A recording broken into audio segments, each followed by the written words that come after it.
শিক্ষামূলক ভ্রমণ, তবে কোনো কলেজ বা বিশ্ববিদ্যালয়ের পড়ুয়াদের নয়। এই শিক্ষামূলক ভ্রমণ সরকারি প্রাথমিক স্কুলের পড়ুয়াদের। মাধবদীহি থানার অন্তর্গত ঘুষ্টিয়া নন্দনপুর প্রাথমিক বিদ্যালয়ের পক্ষ থেকে ছাত্রছাত্রীদের নিয়ে আজ শিক্ষামূলক ভ্রমণের আয়োজন করলেন বিদ্যালয়ের শিক্ষক শিক্ষিকারা। শিক্ষামূলক ভ্রমণের স্থান হিসেবে বেছে নেওয়া হয়েছে জয়রামবাটি কামারপুকুরকে, আর তা নিয়ে প্রবল উৎসাহ দেখা গেল স্কুলের পড়ুয়াদের মধ্যে। চার দেওয়ালের মাঝে পড়াশোনা থেকে এ যেন সম্পূর্ণ আলাদা অনুভূতি। শ্রী শ্রী রামকৃষ্ণ পরমহংসদেব এবং শ্রী শ্রী মা শারদা জন্মভূমি দর্শন করে ছাত্রছাত্রীদের মধ্যে যাতে নিয়মনীতি, শিষ্টাচার, শৃঙ্খলা পরায়ণতা গড়ে ওঠে, তার জন্যই এই উদ্যোগ গ্রহণ করা হয়েছে বিদ্যালয়ের পক্ষ থেকে। শুধুমাত্র শিক্ষামূলক ভ্রমণ নয়, তার পাশাপাশি বৃক্ষরোপণের জন্য এক অনবদ্য উদ্যোগ গ্রহণ করা হয়েছে বিদ্যালয়ের পক্ষ থেকে। এই সময়কার বিভিন্ন ফল যেমন আম, জাম, কাঁঠাল, লিচু, অর্জুন সহ বিভিন্ন গাছের বীজ দিয়ে গোলা তৈরি করা হয়েছে। বাসে যাওয়ার সময় গাছ লাগানোর উপযুক্ত ফাঁকা জায়গা দেখতে পেলেই সেখানেই সেই বীজের গোলা ফেলে দেওয়া হবে। আসন্ন বর্ষার বৃষ্টির জলে সেই কাদার গোলা গলে গিয়ে অঙ্কুরিত হবে বীজগুলি এবং তা গাছে রূপান্তরিত হবে। বর্তমানে যে তীব্র তাপপ্রবাহ চলছে, তার থেকে বাঁচার একমাত্র উপায় হলো বৃক্ষরোপণ করা। এসি লাগিয়ে ঘরকে সুরক্ষিত না করে বরং গাছপালা লাগিয়ে প্রকৃতিকে সুরক্ষিত করার বার্তা দিলেন স্কুলের প্রধান শিক্ষক মৃত্যুঞ্জয় মালিক। সব থেকে বড় কথা হলো, এই গোলাগুলি তৈরি করেছে বিদ্যালয়ের ছাত্রছাত্রীরা। কমপক্ষে 1000-এরও বেশি বীজ রয়েছে। এছাড়াও বিদ্যালয়ের প্রধান শিক্ষক মৃত্যুঞ্জয় মালিক নিজেও 100টি বীজের গোলা নিজের উদ্যোগে তৈরি করেছেন। ছাত্রছাত্রীদেরকে সামিল করে শিক্ষক শিক্ষিকাদের এই উদ্যোগকে সাধুবাদ জানিয়েছেন এলাকার মানুষজন। কৃষ্ণ সাহার রিপোর্ট, সাম্যজিৎ রায়না। এই স্কুলের মধ্যে কি কর্মসূচি আছে আজকে?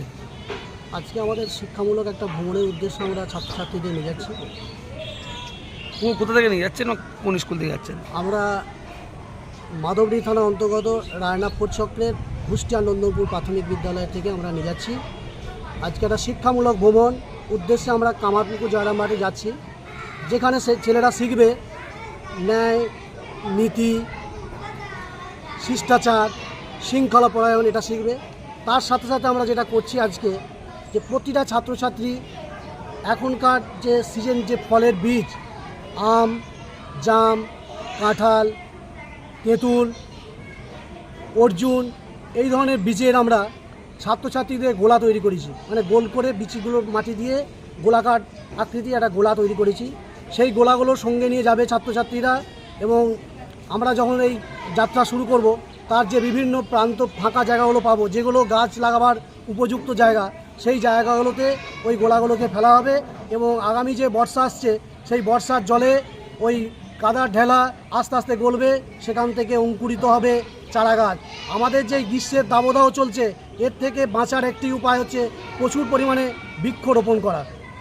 এই বৃক্ষরোপণই একমাত্র উপায়। আমাদের কিন্তু এই এসি লাগিয়ে আমাদের নিজের ঘরকে সুরক্ষিত করলে হবে না, আমাদের সমাজকে সুরক্ষিত করতে হবে। তার জন্য প্রচুর পরিমাণে গাছ লাগাতে হবে। সেই ছোট্ট প্রয়াস আমরা নিয়েছি আমাদের ঘুষ্টিয়া নন্দনপুর প্রাথমিক বিদ্যালয় থেকে। কতগুলো এরকম গাছের বীজ বপন করা হবে? আমরা প্রায় 1000 খানেকের ওপর, আমাদের 100 স্টুডেন্ট, 101 জন স্টুডেন্ট, প্রত্যেককে 10টা 15টা করে এই গোলা তৈরি করেছে। আমাদের প্রায় 1000 খানেকের ওপর এগুলো সংগ্রহ করেছি আমরা, এবং আমি নিজে ব্যক্তিগতভাবে 100 গোলা তৈরি করেছি, বীজের গোলা তৈরি করেছি 100। কোথায় যাচ্ছেন আজকে শিক্ষামূলক ভ্রমণে? আমরা জয়রামবাটি এবং কামারপুকুর যাচ্ছি। আপনার নাম এবং পরিচয়? আমার নাম মৃত্যুঞ্জয় মালিক, ঘুষ্টিয়া নন্দনপুর প্রাথমিক বিদ্যালয়ের প্রধান শিক্ষক। এই যে ঘুষিডাঙ্গা নন্দনপুর প্রাইমারি বিদ্যালয়ে শিক্ষক মহাশয়রা যে উদ্যোগ নিয়েছেন, সেই উদ্যোগে আমি সাধুবাদ জানাই একটাই কারণে, যে আগামী দিনে পৃথিবীকে বাঁচাতে তারা শিশু মনে বৃক্ষের প্রতি ভালোবাসা এবং বৃক্ষ তৈরি করার মাটিটা তারা রোপণ করেছেন। এবং তাদের যে অভিনব একটা উদ্যোগ, যে যাচ্ছেন তারা জয়রামবাটি কামারপুকুর, একটা পবিত্র স্থানে শিশুদের দেখাতে শিক্ষামূলক ভ্রমণে, কিন্তু তার সঙ্গে যাওয়ার সময় তাদেরই সংগ্রহ করা যে গাছের বীজগুলো, ফলের বীজগুলো তারা সংগ্রহ করেছে, এবং তাকে মাটি মাখিয়ে তারা নিয়ে গিয়ে রাস্তার দুদিকে ছেলেরা ছিটিয়ে দেবে, যাতে যে আগামী মরশুমের বৃষ্টির জলে এই গাছগুলো বীজগুলো অঙ্কুরিত হয়ে গাছে রূপ নেবে। আমি ধন্যবাদ জানাই এই বিদ্যালয়ের আমার সমস্ত সহকর্মীদের এবং আমার ভালোবাসা জানাই আমার এই ছাত্রছাত্রীদের।